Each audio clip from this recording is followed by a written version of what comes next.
The next morning dawned very bright and cold. The great hall was full of delicious smell of fried sausage and the cheerful chatter of everyone looking forward to the good quiddich match. You've got to eat something breakfast. I don't want anything, just a bit of toast, wheedled Hermione. I'm not hungry. Harry felt terrible. In an hour's time, he'd be walking onto the pitch.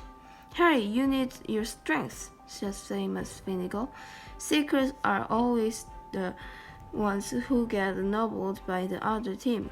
Thanks, Seamus, said Harry, watching Seamus file ketchup on his sausage. By 11 o'clock, the whole school seemed to be out in the stands around the cottage pitch. Many students had binoculars. The seats might be raised high in the air, but it was still difficult to see what was going on sometimes. Ron and Hermione joined Neville, Seamus and Dean, the West Ham fan, up in the top row. As a surprise for Harry, they had painted a large banner on one of the sheets scabbard but had ruined. It was said, Potter present, and Dean, who was good at drawing, had drawn a large Gryffindor lion underneath. Then Hermione had performed a tricky little charm, so that was the paint flashed different colors. Meanwhile, in the changing rooms, Harry and the rest of the team were changing into their scarlet cottage robes. Slytherin would be playing in green. Wood cleared his throat for silence. Okay, man, he said. And woman, said Chancellor Angelina Johnson. And woman, Wood agreed. This is it, the big one, said Fred Weasley. And one we've all been waiting for, said George.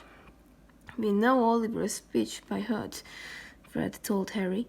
We were in the team last year.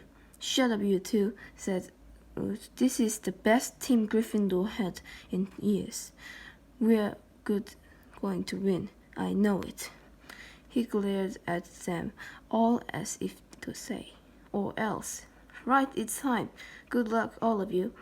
Harry followed Fred and George out of the changing room and, hoping his knees weren't going to give way, walked onto the pitch to loud cheers. Madam Hooch was refereeing. He stood in the middle of the pitch, waiting for the two teams, her broom in her hand.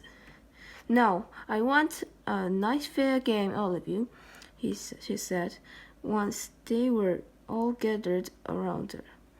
Harry noticed that she seemed to be speaking particularly to the Slytherin Captain Marcus Flint, a fifth year.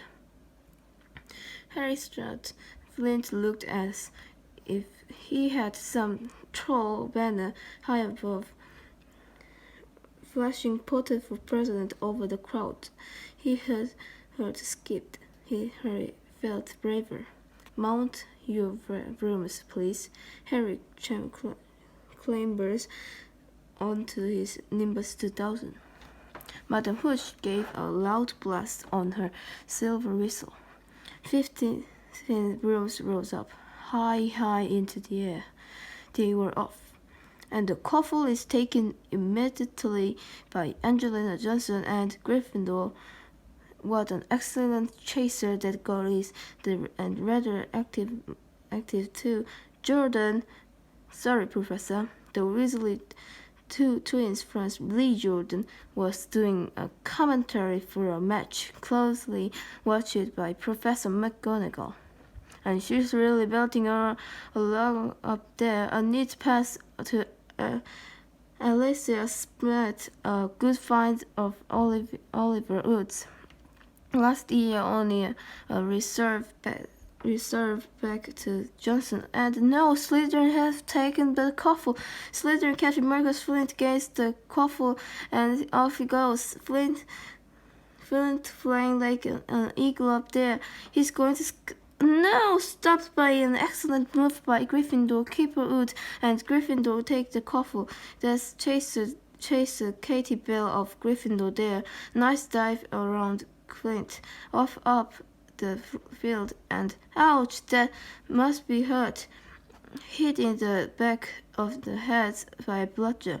Coughful taken by Slytherin. That's Adrian Percy speeding off towards the golfers, but he's blocked it by a second bludger. He's sent it by his way by Fred or George Weasley. Can't tell which. Nice play by the Gryffindor beater anyway. And Johnson back in position of the couple, a cheer field ahead, and off she goes. She really flying, dodged speeding bludger. The golfers ahead. Come on now, Angelina. Keeper bludger dive missed. Gryffindor score. Gryffindor's cheers filled like the cold air, with howls and moans from the Slytherin. Budge up there, move along. Hagrid. Ron and Hermione squeezed together to give Hagrid enough space to join them. Been watching from me hut, said Hagrid, patting a large pair of binoculars round his neck. But it isn't the same as being in the crowd. No sign of the snitch, yeah? Nope, said Ron. Harry has much to do yet. Keep out the trouble, though. That's something, said Hagrid, raising his binocular and peering skywards at the speck that way Harry.